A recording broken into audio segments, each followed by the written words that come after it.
즐거운 명절 보내셨습니까? 예. 집에 아직 못 다녀오신 분들도 계실 거라고 보는데 하늘 본향에 다 같이 갔으면 좋겠습니다. 아멘. 하나님의 은혜가 오늘 이 자리에 오신 모든 성도들과 또 방송을 듣는 우리 모든 성도들이 함께하기를 간절히 바랍니다. 오늘 말씀은 창세기 14장 18절부터 있는 말씀입니다. 살렘 왕 멜기세덱이 떡과 포도주를 가지고 나왔으니 그는 지극히 높으신 하나님의 제사장이었더라. 그가 아브라함에게 축복하여 이르되 천지의 주제시오 지극히 높으신 하나님이여 아브라함에게 복을 주옵소서. 너희 대적을 내 손에 붙이신 지극히 높으신 하나님을 찬송할지로다 하매 아브라함이 그 얻은 것의 10분의 1을 멜기세덱에게 주었더라. 아브라함이 이 전쟁에서 이기고 돌아오는데 그를 맞이한 사람이 있었습니다. 그 사람이 살렘 왕 멜기세덱이라는 사람입니다. 그런데 이 사람이 떡과 포도주로 이 아브라함의 군대를 맞이하고 또 복을 주는데 이 아브라함이 전리품 중에 10분의 1을 멜기세덱에게 헌납하는 장면이 나옵니다. 이 장면은 또 그 사도 바울이 히브리서 7장에 예수님의 표상으로 멜기세덱을 언급하는 장면이 나옵니다. 그래서 이 멜기세덱은 갑자기 등장하는 하나님의 제사장입니다.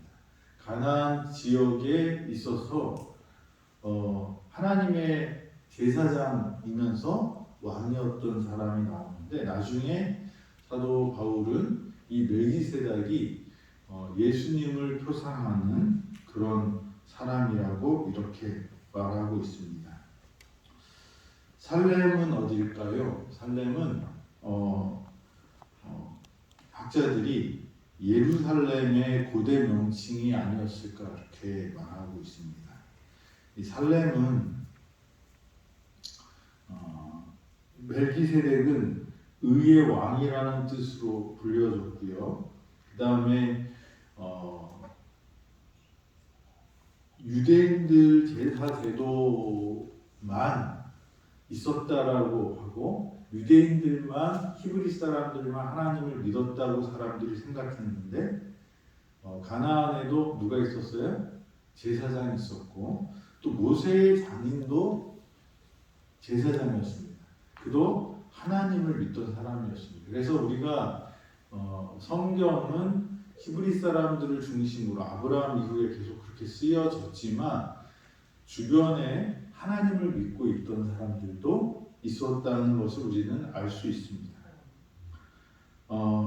이 멜기세덱은 왕과 제사장을 겸하였고 또 하나님을 경외하면서 의와 평강으로 백성을 다스린 그런 사람이었고 또 갑자기 다른 설명 없이 딱 나타난 그런 모습들이 바로 예수님을 예표하는 모습이라고 이렇게 말합니다. 그리고 여기에 자주 쓰이는 말 중에 하나가 하나님에 대해서 지극히 높으신 하나님, 히브리어로 엘ion이라고 이렇게 말하는데요. 이것은 하나님의 능력과 초월성, 거룩성, 완전성을 강조하는 명칭으로 이 아브라함의 전쟁이 누구로 인하여 승리했다는 것을 간증하는 거냐면 하나님으로부터 왔다는 것을 고백하는 그런 단어입니다. 그래서 멜기세덱이 계속적으로 말하는 건 뭐예요? 엘yon, 지극히 높으신 하나님, 전능하신 하나님, 거룩하신 하나님, 이런 그런 단어로 하나님께 예배를 하는 모습을 보여줍니다. 그리고 여기서 중요한 것 중에 하나가 11조 제도는 유대인들, 그러니까 히브리 사람들만의 제도가 아니라 옛날부터 있었던 하나님과 하나님의 백성의 관계를 표하는 표시라는 것을 우리가 알 수 있습니다. 그래서 여기 아브라함이 11조를 드리는 사람, 그래서 멜기세덱이 아브라함이 있었지만 이스라엘 사람들은 아브라함을 자기의 조상의 으뜸이라고 생각하는데 그 아브라함이 누구에게 11조를 드려요? 멜기세덱에게. 그래서 예수님도 그렇게 그 큰 사람이라고 이렇게 말하는 것입니다. 그래서 이 멜기세덱에 대한 이 인정으로 아브라함이 11조를 드렸고요. 그 다음에 이 11조를 드린 것은 여기서 처음 나오지만 또 창세기에 보면 야곱이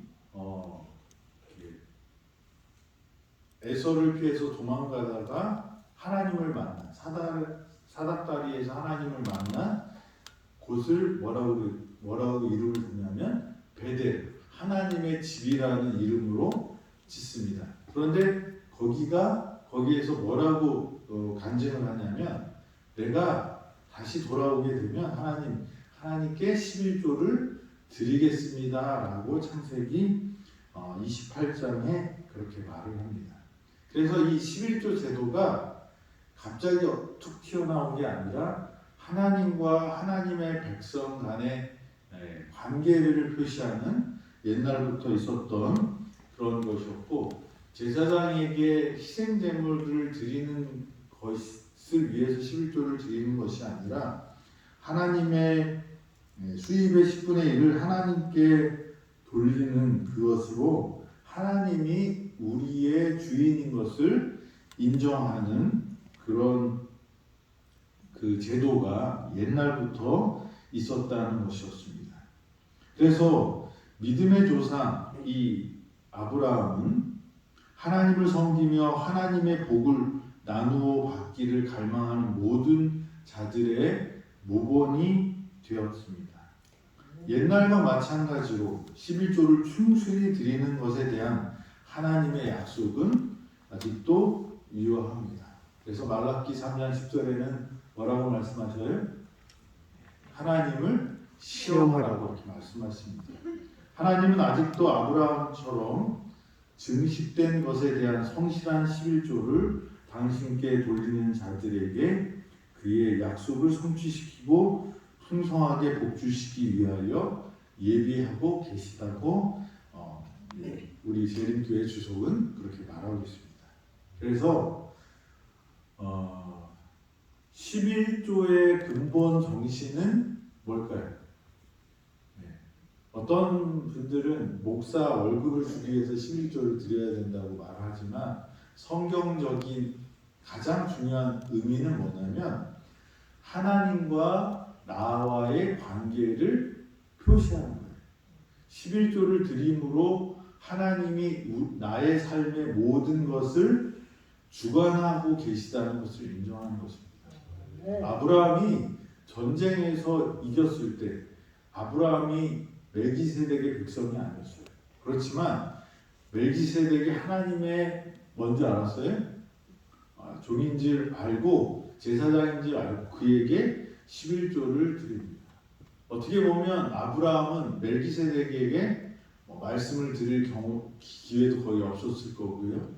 어떤 그 종교적인 봉사도 헌신도 받을 그런 위치가 아니었지만 단지 뭐를 인정하기 때문에 하나님을 인정하기 때문에 그 하나님의 제사장에게 그의 수입의 10분의 1을 그에게 드렸다는 기록이 나온 것입니다. 그래서 유력한 장로님들이 그런 얘기를 하시는 분들이 있어요. 약간 정치적인 장로님들이 있어요. 그러면 그분들이 하는 말 중에 하나가 뭐예요? 내가 낸 11금으로 뭐 하고 있다고요? 이 교회가 움직이고 있다고 그러는데 그것은 아주 참남된 말이에요. 하나님께 헌금을 드리는 것은 사람에게 주기 위해서 드리는 게 아니라 누구와의 관계예요? 나와 하나님과의 관계. 다른 것 생각하고 그것을 가지고 따지면 안 돼요. 제사장들, 그 다음에 목사들은 그 11조로 살 때 그 11조의 귀중한 것을 우리가 기억해야 되기 때문에 그 돈을 의미 있고 가치 있게 써야 되는 것은 분명합니다. 그리고 그런 좋은 마음을 갖는 건 중요하지만 하나님께 드려진 것들을 가지고 자기 것처럼 생각하는 것은 11조의 정신에 위배되는 것입니다. 11조는 나의 모든 소유는 누구 거라는 것을 고백하는 표시예요. 하나님 것이라는 것의 그런 표시입니다. 그래서 저와 여러분들이 이 아브라함이 승리의 비결이 누구냐 했을 때 아브라함은 그것을 멜기세덱에게 헌물을 하면서 뭘 증언하는 거예요? 이 전쟁은 누구에게 속한 것이었다? 하나님께 속한 것이었다. 내가 승리한 것은 하나님의 은혜라고 이렇게 고백하는 것입니다. 여러분들이 11조를 드리는 것은 여러분들의 삶이 하나님으로 말미암았다라는 것을 인정하는 표현이에요. 아멘. 교회가 운영해야 되니까 목사 월급을 줘야 되니까 이런 생각을 하는 그 순간부터는 신본주의가 아니라 뭐예요? 인본주의 정신에 빠지는 거예요. 논리적으로 말할 땐 그 돈의 흐름이 그럴 수 있다고 보지만 신앙적으로는 뭐예요? 하나님과 우리와의 관계를 표현하는 방법이고 인정하는 우리의 신앙의 헌신의 태도이라는 것입니다. 그래서 아브라함은 우리의 모본이 되어서 뭘 했어요? 멜기세덱에게 자기가 직접 연관이 없었지만 멜기세덱이 하나님의 제사장이었고 그 지역을 그거 했을 때 그가 멜기세덱에게 11조를 드리는 모습을 우리는 볼 수 있습니다. 저와 여러분들이 이 아브라함처럼 하나님의 엘yon 지극히 높으신 하나님, 전능하신 하나님, 나에게 승리를 주신 하나님을 표시하는 방법 중에 하나가 뭐예요? 하나님의 것을 하나님께 드리는 것이라고 말씀하십니다.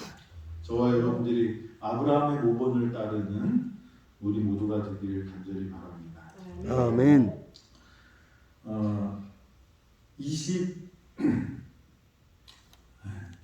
21절에 보면 이런 말씀이 있습니다. 소돔 왕이 아브라함에게 이르되 사람은 내게 보내고 물품은 내가 가지라. 이제 전쟁에서 이겼어요. 근데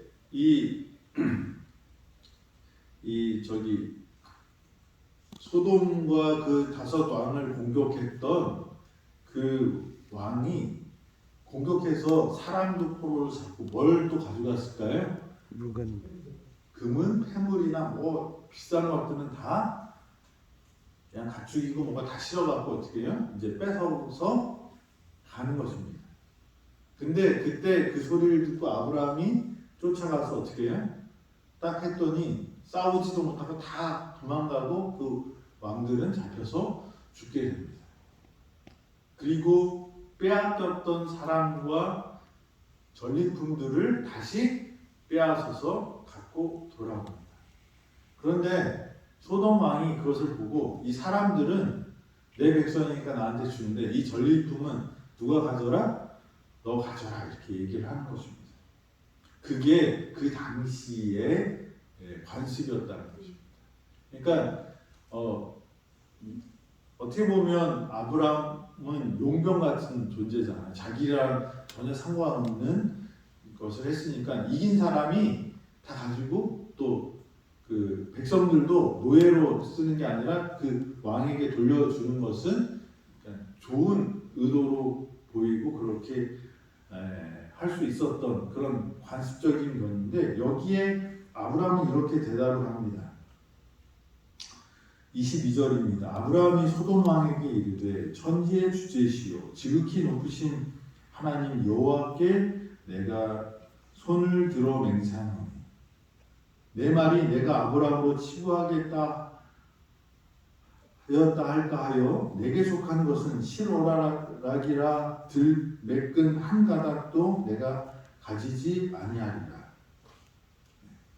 여기 아브라함이 대답하는데 뭐예요? 전리품들을 너 다 가져 이렇게 얘기했더니 아브라함이 뭐라고 해요? 나 그거 다 안 가져 이렇게 말하. 왜냐하면 내가 전쟁에서 이긴 것이 누구 때문에 이긴 거예요? 지극히 높으신 하나님 때문에 이겼는데 그것을 내가 받아가면 그 영광이 누구에게 넘어가요? 아브라함 왜 싸운 게 돼요? 전리품 얻기 위해서. 그러니까 이 전리품을 얻기 위해서 전쟁해서 이겨서 가져갔고 그것을 허락한 게 누구가 되냐면 소돔 왕이 되는 거예요. 아브라함은 이 전쟁이 이익을 얻기 위해서 싸우는 게 아니잖아요. 그러니까 어떤 자기 돈벌이 위해서 하는 것이 아니고 자기의 가족들을 지키기 위해서 싸우는 것이었습니다. 다른 사람들의 불행을 가지고 장난하는 사람들이 있어요. 그죠? 그래서 이렇게 적절해야 되는데 어떤 희귀병을 치료하려면 4억인가 치료제 하나. 근데 먹으면 안 돼. 근데 그게 4억인가 먹고 있다. 네. 뭐 그게 어떻게 만들어졌는지는 모르겠어요. 그런데 그게 적정한가 할 때 사업 없는 사람은 죽으라는 거죠. 그래도 우리나라는 좋은 게 어떤 이런 의료적인 문제가 있을 때 그 큰 돈이 들어가는 것을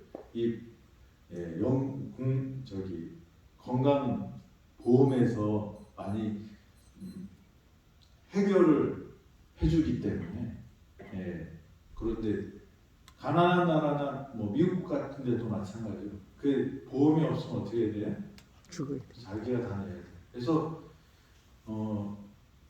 돈 없어서 치료 못 받는 나라가 되면 참 슬플 것 같은데 이번 코로나 이렇게 지나면서 여러 나라 의료 체계를 이렇게 보는데요.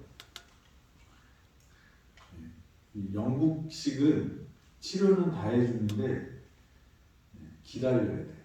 그래서 무슨 티눈이나 무슨 이렇게 흉터나 이런 걸 치료하려면 예약을 잡으면 200년 걸리고 막 그래요.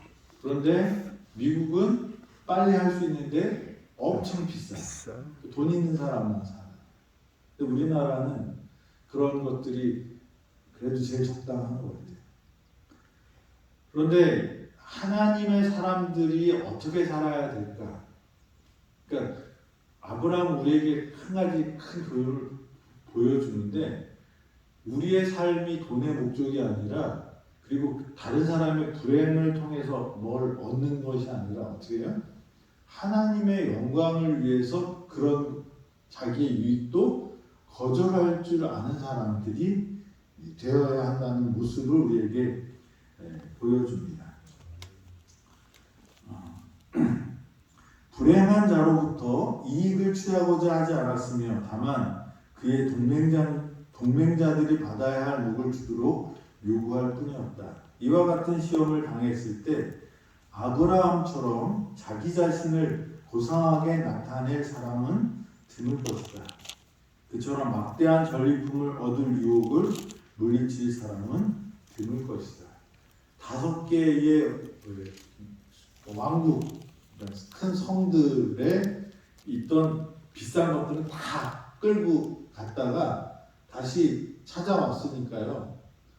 그게 얼마나 우리 에덴 병원에 있는 귀중품들 다 모아 한 사람한테 주면 그 사람 갑자기 갑부가 되겠죠? 근데 이 정도가 아니라 큰 성들, 나라들의 부를 한꺼번에 다 취했던 것들을 그렇게 하나님의 영광을 위해서 다른 사람의 불행을 이용하지 않겠다는 이 아브라함의 정신은 고상한 것이고 우리의 모본을 보여주는 것입니다.